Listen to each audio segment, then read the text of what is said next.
Hi, this is Elliot Fishman, and welcome to studio. We're at YouTube Studios in downtown Baltimore, and welcome to our weekly live telecast.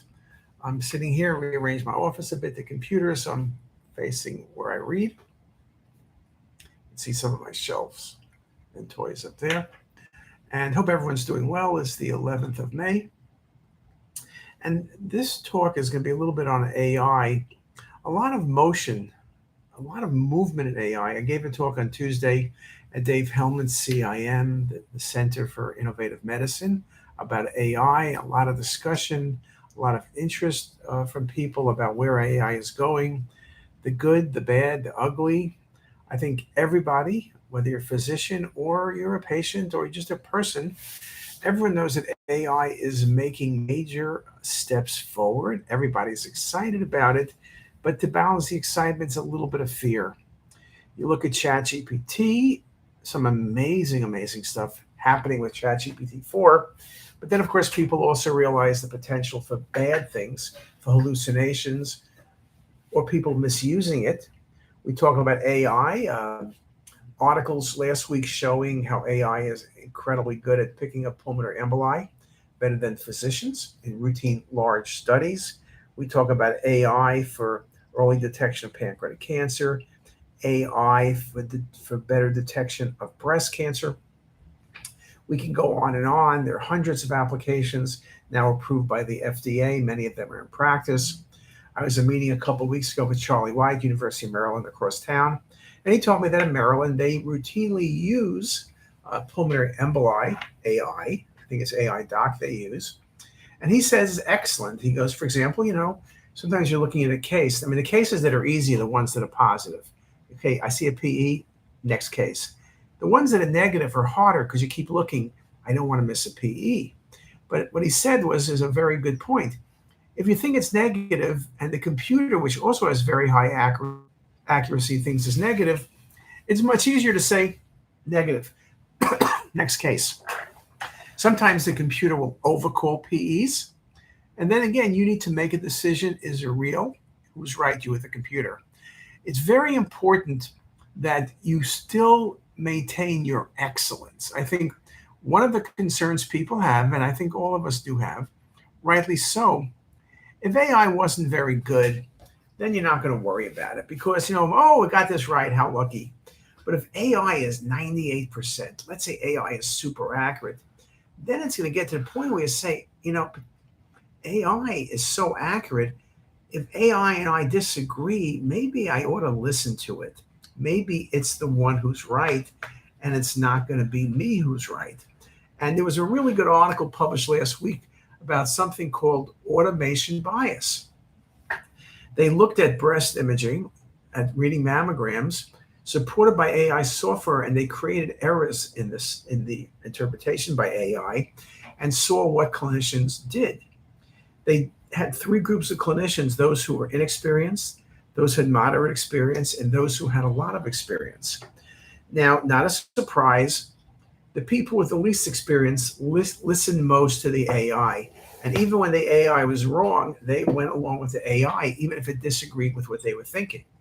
The people with the most experience tended to hold their ground better, but still often gave in to what AI said. And that's called automation bias. And it's concerning because if people are trying to go fast, if people really believe AI is so good and it's better than them, then they're going to listen to AI over what they think. That's going to be a real challenge. How do you have people trained so they're so good that when they disagree with AI, they'll think about it perhaps? Is AI right? Are they right? But at the end of the day, they'll be willing to say is, hey, AI is wrong. I'm right. This is negative or this is positive. So there's a lot going into that, and we're going to have to make sure, the concern is, what if you don't train people, or people have less experience, or people have less experience because they're relying so much on AI. Think about the impact of AI in training. Do you want to be using AI in training residents and fellows? Maybe you need to be board certified to be able to use AI. Obviously, that's not going to happen, but you can imagine where you become so good at using the computer and the AI that you're really not learning to read the films. Is that a potential risk? Everything's a potential risk. Is that a real risk? I don't know the answer, but people are talking about that. And they're talking about AI in general in terms of education. Can AI, which potentially could impact very positively education, also potentially be a negative to education where people just get the right answers because they're using AI rather than learning? That's going to be a challenge. So we'll see where that all plays out. A lot also has been said about the trust of AI. I think we've spoken about it this week a lot. That can you really trust AI? Can you trust everyone who uses AI? We know that people have a habit of not listening to the truth, of creating their own truths. That seems to be something we see in politics, we see in business.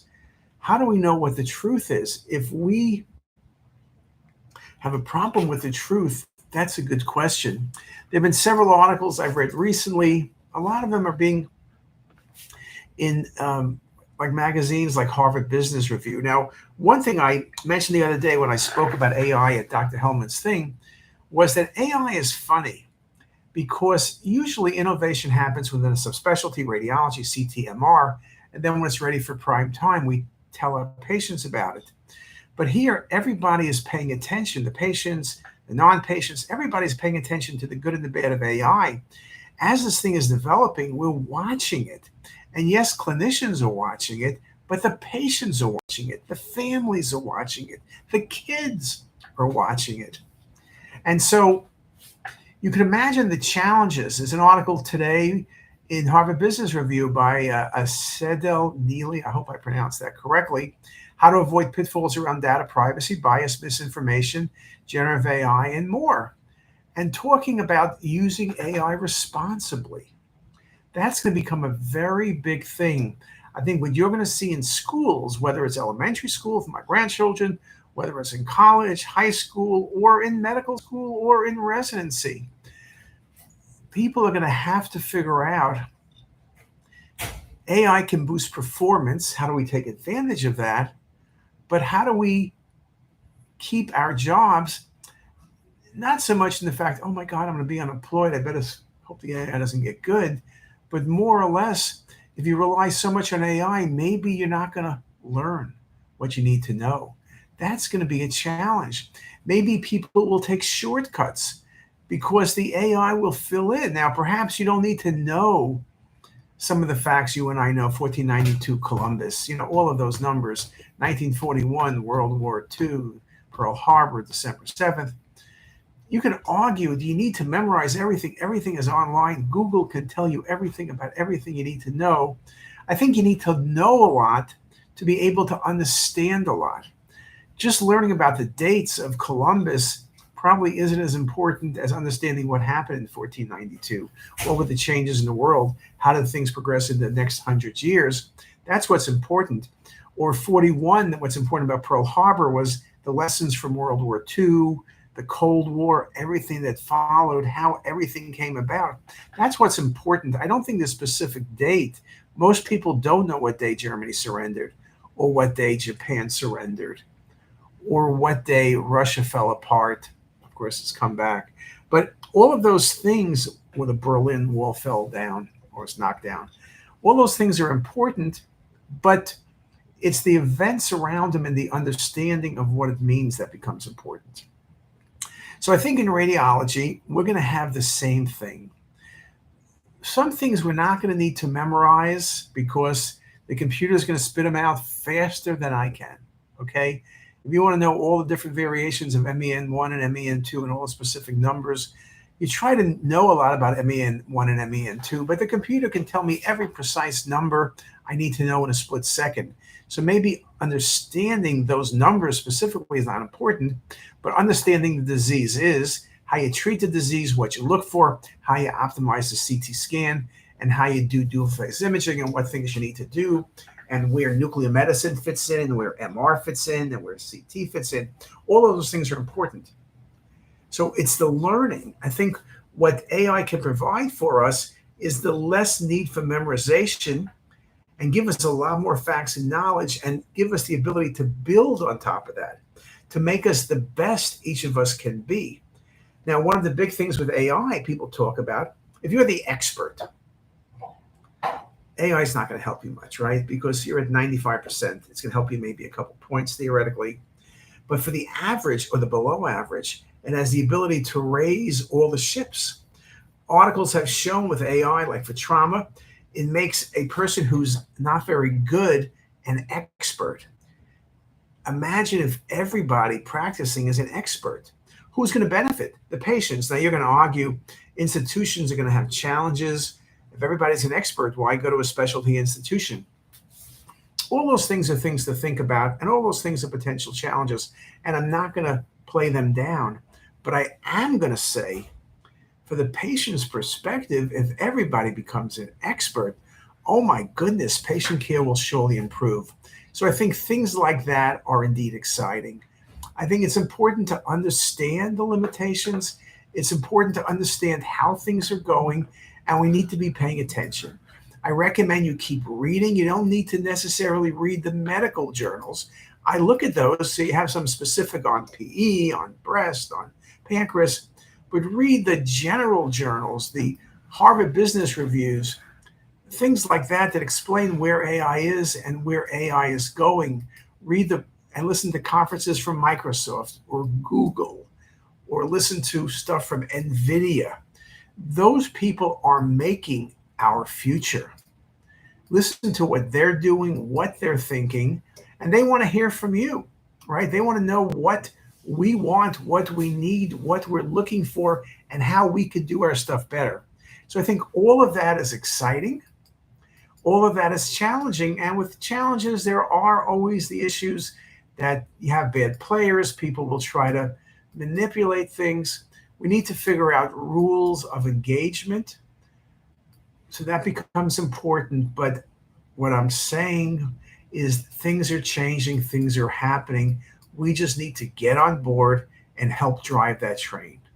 And with that, I hope everybody is doing well. I hope you can come up with some good ideas. Let us know. Any questions, any thoughts? Go to CTisus. We have a whole bunch of stuff on AI, and we're going to keep building that out. And with that, I wish everybody a great day.